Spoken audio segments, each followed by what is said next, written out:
Have you ever felt like you were becoming someone new and had to apologize for it?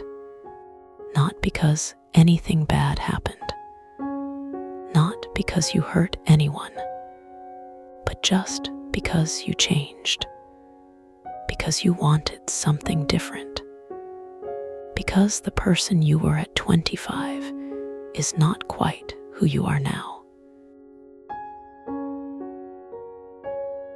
Hi, friends. Welcome back to English with Moon. Tonight, I want to give you something I think you might need.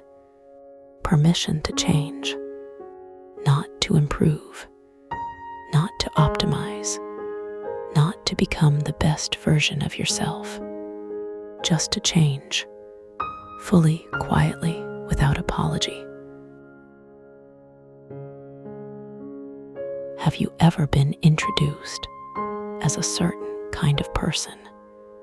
This is my friend. She's the responsible one. This is my brother. He's the quiet one. She's always been like this. These descriptions often come from love. They are a way of knowing someone, of holding them in your mind with some kind of shorthand. And when you are the person being described, there is something comforting about being known. But they also fix you in place. Because once people know you as a certain kind of person, they expect you to stay that way. And when you begin to change, when you become louder, or wilder, or quieter, or softer, or more ambitious, or less driven than the person they cataloged years ago, it can make the people around you uncomfortable. They might say, "You've changed," and not in a kind way, as if change is something that happened to you, a problem, a betrayal of who you were, as if you owe them the version of yourself they memorized. But here is what I want to say. You are supposed to change. You are supposed to be different at 30 than you were at 20. Different at 40 than you were at 30. Not because something went wrong, because something went right. You lived, you learned, you experienced things that moved you. You met people who showed you something you hadn't seen before. You made choices that taught you who you were, and some that taught you who you weren't. And moving things change you. There is something beautiful about being known. When someone knows you, really knows you, they see through the surface. They remember who you were before you were this. They carry a history with you that you cannot have with someone you met last month. That history is a form of love. It says, "I have witnessed you. I remember." But being known can also be a cage. When the people around you have a fixed image of who you are, they often unconsciously, often with genuine love, pull you back toward that image when you start to move away from it. They mention the old you. They say, "But you always," or "That's not like you." They are surprised or unsettled when you behave differently from the person they have cataloged. And sometimes their discomfort is contagious. We feel it, and we fold ourselves back into the shape they recognize, even if that shape no longer fits. This is not cruelty on their part. It is human. We all do it to each other. The image we have of someone we love becomes part of how we love them. And when the image changes, there is a grief in that, but it is worth noticing. and it is worth choosing deliberately when to expand beyond the known version of yourself. The people who truly love you will follow you into the new shape. It might take them time, but they will follow. There is a reason that trees bend in the wind. A tree that is completely rigid, that cannot move, snaps under pressure. It breaks cleanly. The inability to bend is not strength, it is brittleness. But a tree with flexible branches can bend in a storm and return to itself after. The bending doesn't destroy it. The bending is what saves it. I think about this when I think about people who are afraid to change, who hold so tightly to who they have been that there is no room for who they are becoming. Flexibility is not weakness, it is survival.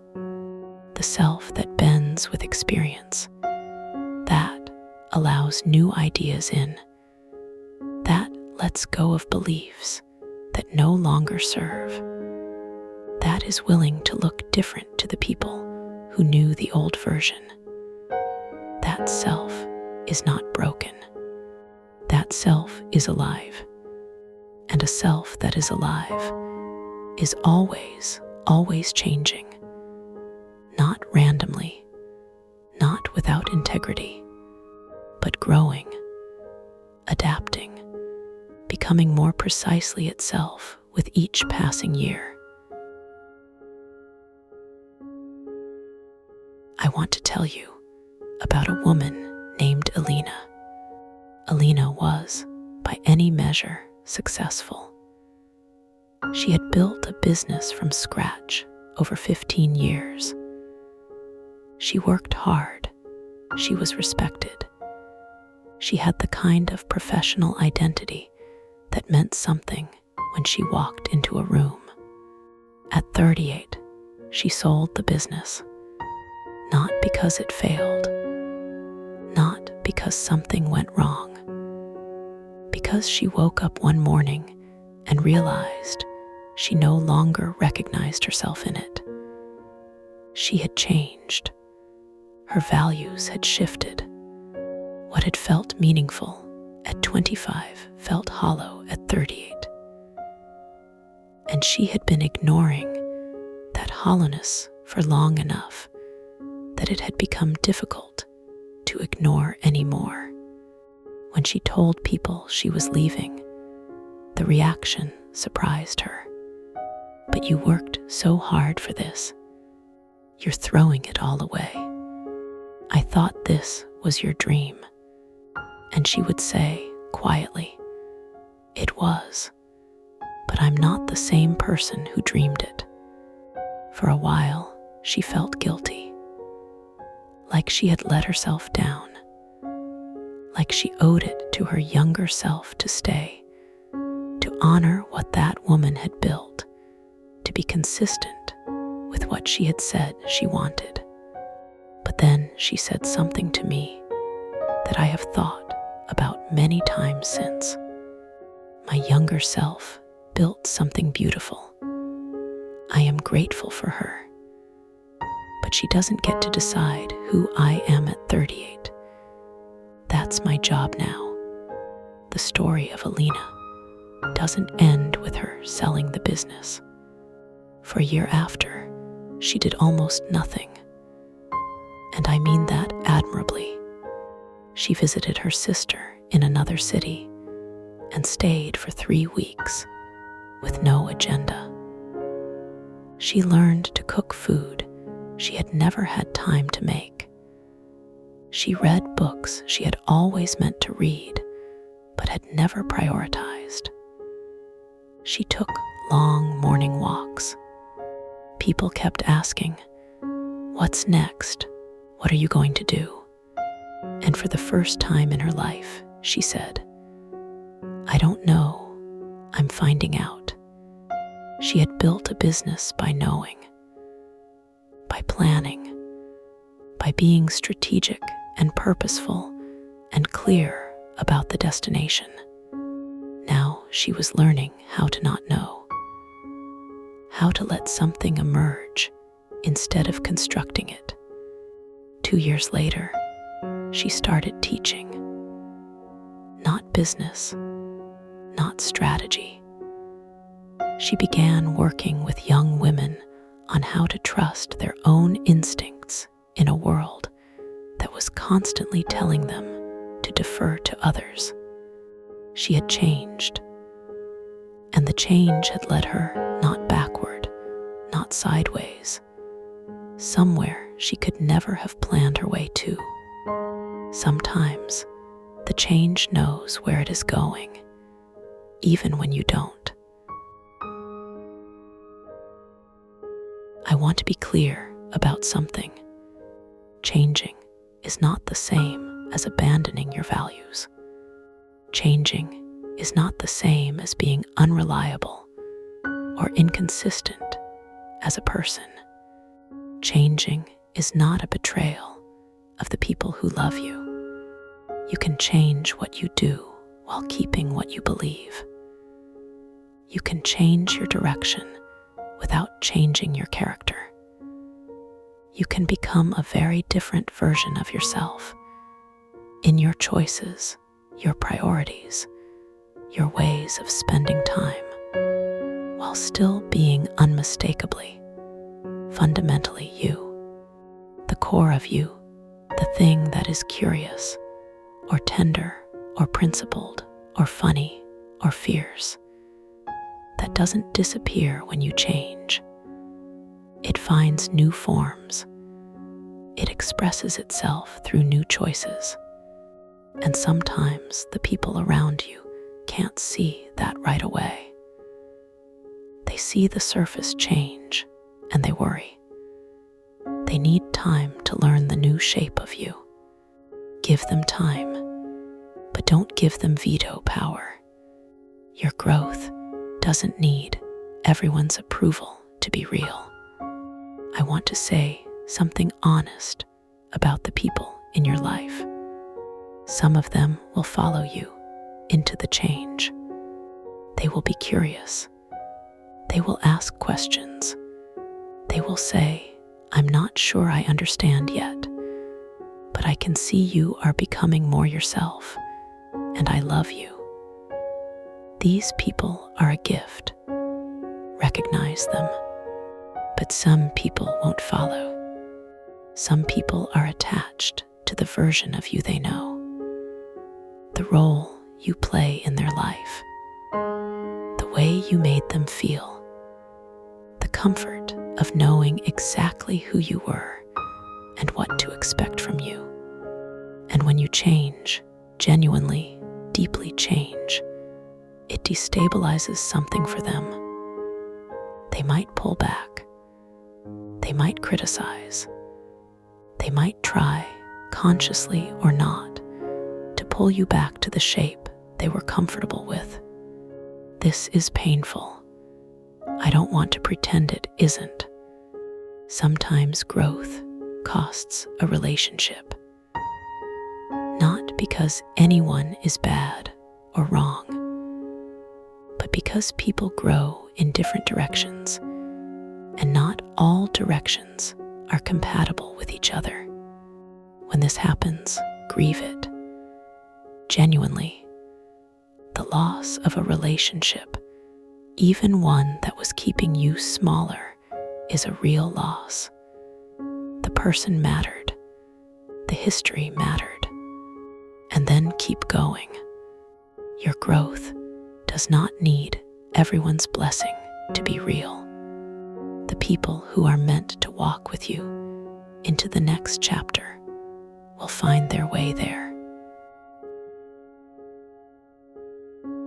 Before I close, I want to say something about the difference between real change and escape, because I think it matters. Sometimes what feels like growth is running away. Leaving the job because you're afraid of the next hard step. because you truly want something different. Ending a relationship because it requires difficult work, when the real growth would mean staying and doing that work. Real change has a quality of expansion, not escape. You feel it as a pulling towards something, not just a running from something.